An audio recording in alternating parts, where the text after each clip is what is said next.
Hi everybody, it's Miss Parker checking in. Hopefully I will see some of you in the Zoom meeting, but if not, I wanted to go over what I covered. You'll see for both my morning and evening class, I've updated the announcements. Basically Tuesday's assignment, which was the Curly Fry TED Talk, the George Orwell article, the Cornell notes, which was optional, and the 2 questions about the George Orwell article are all still in Blackboard and have not closed. So for this one, you're not uploading any assignments. You're answering the questions directly in the folder under the file that says questions. If you need to work on that today and tonight, even tomorrow, that's okay. For today, Thursday's official classwork and homework, we are reading an interesting article called "Is Google Making Us Stupid?" While the article was written a few years back, it is one of the most well-known technology articles in college readers and anthologies. So I thought it would be a good one for us to tackle. Before you start, in the folder with that article, I give you 5 or 6 things to be on the lookout for. Those 5 or 6 things, hint, hint, you may see in the questions that follow the article. So taking notes on those couple of things as you read will be helpful. I will also post the questions that go along with this reading, and you can work on that over the long weekend. A reminder, the college is technically closed Friday and Monday. That doesn't really impact our class, but if you tried to reach out to the college, the registration or anything like that, that's why they might not get back to you. And just please keep checking Blackboard regularly. While I've taken away strict due dates for things, I'm trying to be as flexible as possible given our situation. I don't want you to fall behind because it would be easy to kind of put off 1 or 2 folders and then you find yourself having a whole lot of work to catch up on. I want each of you to get credit for this class, so I have to be able to turn in my gradebook and show that you demonstrated the ability to tackle these readings and the assignments. So this is our announcement. I will then go to our tech unit over in our menu. And just like we've done for every other folder, or every other day, pardon me, there's a folder for today, Is Google Making Us Stupid? These are those 5 or 6 things I told you to be on the lookout for, to take note of, pardon me, as you read. I also mentioned that the article is in the folder, so we're going to click on that folder, and there you go. The article's right there with the blue link.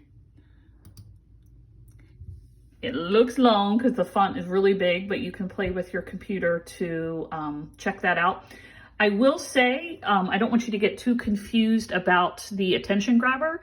It's a scene from a movie, the 2001 Space Odyssey, where an astronaut is shutting down a computer because the computer almost killed him. Basically, technology was trying to take over.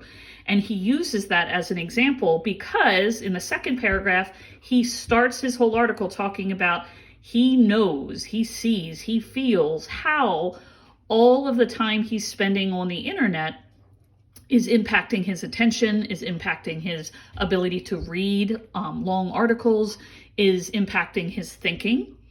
He goes through and talks about his experiences.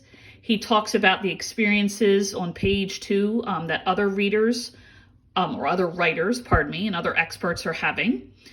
Then he explains, okay, so maybe these personal stories, anecdotes is another word for that, don't mean much.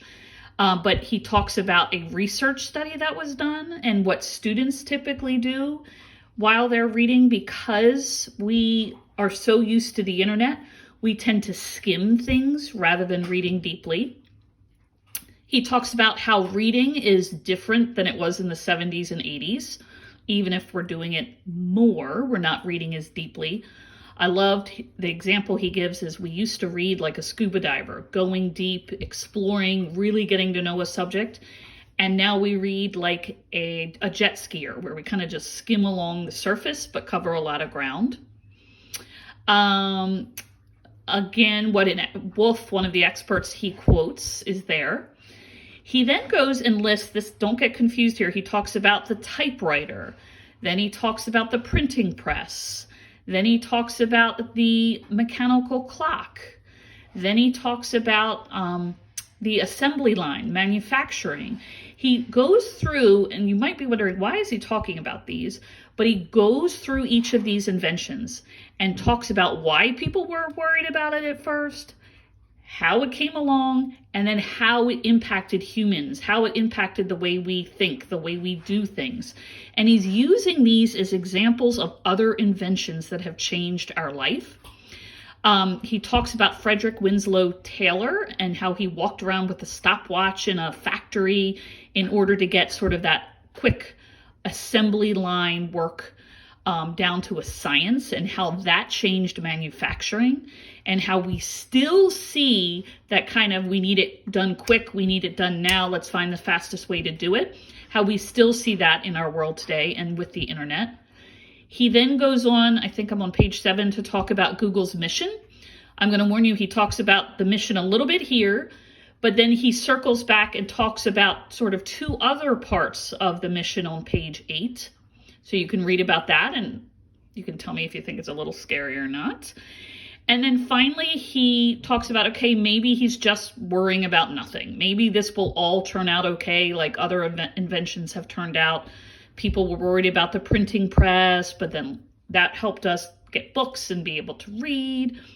But he ends with saying he's still definitely worried about the changes he's seeing. And he talks about how he refers to people as pancake people. I won't give away why, but think of a pancake. It spreads out, but it's very thin, not very deep. Anyway, I just wanted to give you a talk through of that article so you know what to expect. When you're finished, you're going to come back and you're going to click on questions. Is Google making us stupid? And you may use your article and notes. And once you click begin, it will give you a question and you will type your response right there. Remember, you can use what am I trying to think of? Spell check in ABC. And as soon as you're finished with that question, you hit save and submit. It's telling me I didn't answer them, but that's okay. You're going to go through and answer each of the questions and click submit once you're done. If you mess up for some reason, you may go in and try another attempt, but I just wanted to walk you through this. So hopefully I'll see you in the Zoom meeting. If not, you can certainly get most of what I said in my update today on announcements, but more importantly, your new activity and questions are posted for today, Thursday, and Tuesday's assignments are finished or are still open, as well. So I would definitely wrap up Tuesdays before moving on to today's. And if you have any questions, feel free to reach out, call, text, or email. Miss you, and I will talk to you soon. Bye-bye.